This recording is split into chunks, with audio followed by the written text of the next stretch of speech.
Bueno, y vamos a hablar de ese dolor de glúteos que a lo mejor nos irradia hasta la pierna, incluso hasta el tobillo pudiera llegar.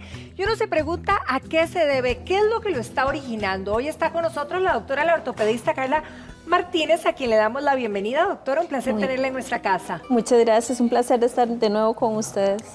Doctora, ¿cuándo podríamos saber, verdad, que ese dolor que aparece por ahí es un dolor, digamos, de cansancio o un dolor de mala postura, por ejemplo? Claro, la lumbalgia es un tema a nivel mundial. Se dice que un 80% de las personas vamos a tener al menos una vez en nuestra vida un episodio de lumbalgia.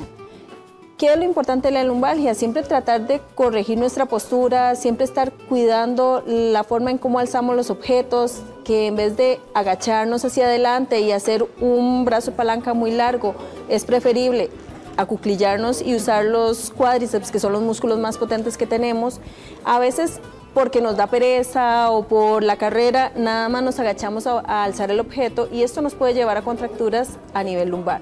Así también como hacemos las actividades en nuestra casa, a veces queremos cargar cajas muy grandes y con mucho peso y esto lo que nos hace es que vamos a tener luego secuelas a nivel lumbar. ¿Qué es lo importante de la lumbalgia? Saber cuándo es un dolor muscular que podemos tratar con analgésicos y con terapia y cuáles son los signos de alarma por los cuales debemos de consultar.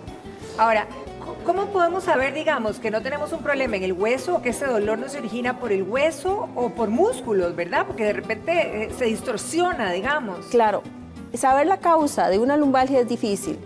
Más o menos un 40% se logra identificar cuál es la causa exacta de la lumbalgia. La mayoría de las veces va dentro de lo que nosotros catalogamos como una lumbalgia mecánica que viene asociado a las actividades del día a día. Entonces, ¿qué es lo que tenemos que saber cuándo es importante una lumbalgia?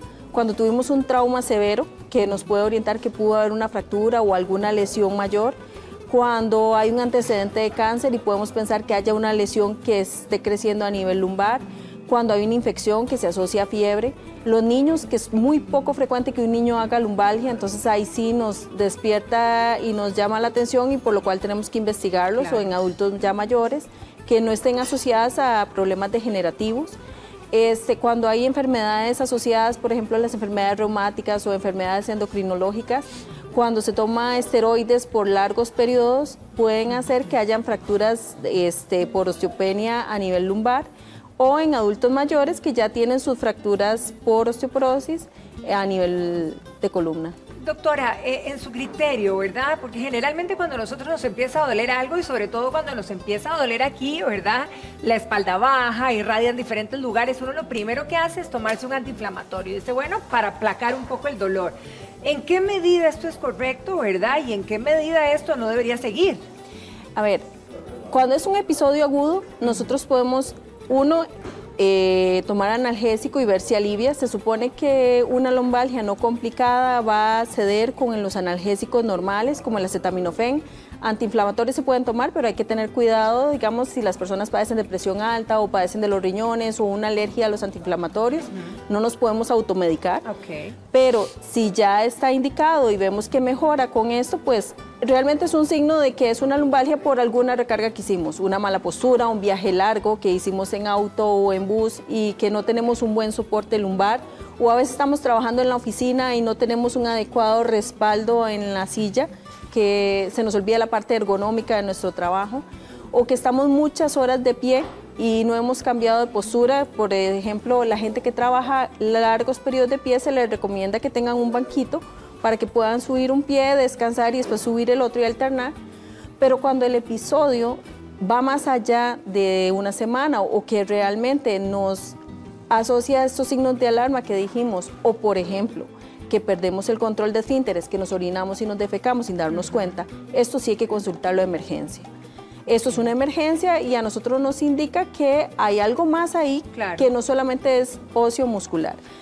Óseo, por ejemplo, las escoliosis, que es cuando se nos desvía el eje de la columna, cuando hay un proceso degenerativo, y hay cosas que sí podemos modificar. Por ejemplo, el bajar de peso, que realmente a veces no tomamos en cuenta, decimos sí, estamos gorditos y eso no importa. Si nos damos cuenta, mucho de la obesidad es centrípeta. ¿Qué quiere decir? Que se nos acumula alrededor de la pancita y cuando tenemos un aumento de volumen a nivel de la pancita, vamos a corregir la postura de la espalda. ¿Por qué? Porque nos causa un desbalance en nuestro cuerpo. Claro. Entonces, si solamente tenemos la pancita y no corregimos espalda, pues nos podemos ir hacia adelante. Entonces, esto lo que hacemos inmediatamente es corregir postura de columna y eso nos hace una recarga a nivel de las estructuras posteriores de columna que nos va a causar un dolor. Ahora, doctora, cuando hablamos de hormigueos, nos deberíamos de preocupar cuando de repente se nos adormece o empieza a hormiguear en las piernas. ¿Esto tiene alguna relación? Claro que sí, ya ahí nos hace pensar en que puede haber una compresión radicular.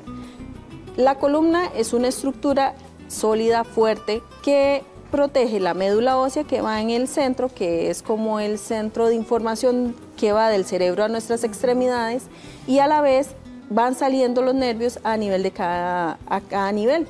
Entonces, a veces podemos tener una compresión radicular y esto lo que se nos traduce es en pérdida de fuerza en alguna de las extremidades y en este hormigueo que nos da, que son las disestesias o adormecimiento en la pierna y generalmente es muy específico. A veces decimos se nos duermen todas las piernas, sí, pero en realidad el nervio es muy específico y ya sea la raíz del muslo o a nivel de la cara posterior de la pierna o que se me duerme el segundo o el primer ortejo del pie. Esto sí nos hace pensar en que ya haya una compresión y ahí sí debemos buscar ayuda. Bien, lo cierto es que en cualquier cosa anormal hay que buscar ayuda, no hay que acostumbrarse para entrarle de lleno entonces con el tratamiento. Y lo más importante es tener estilos de vida saludables, o sea, controlar nuestro peso, evitar el tabaco, hacer ejercicio. Realmente el ejercicio es lo que más nos va a ayudar en cuanto al control de la lumbalgia para que no vuelva este dolor. Lo más importante es mantener nuestros músculos del abdomen y de la espalda fuertes porque son músculos muy grandes y son músculos que realmente nos protegen. Perfecto, doctora, muchísimas gracias. Gracias a ustedes. Un placer tenerla aquí esta mañana y nosotros continuamos de inmediato con Vicente.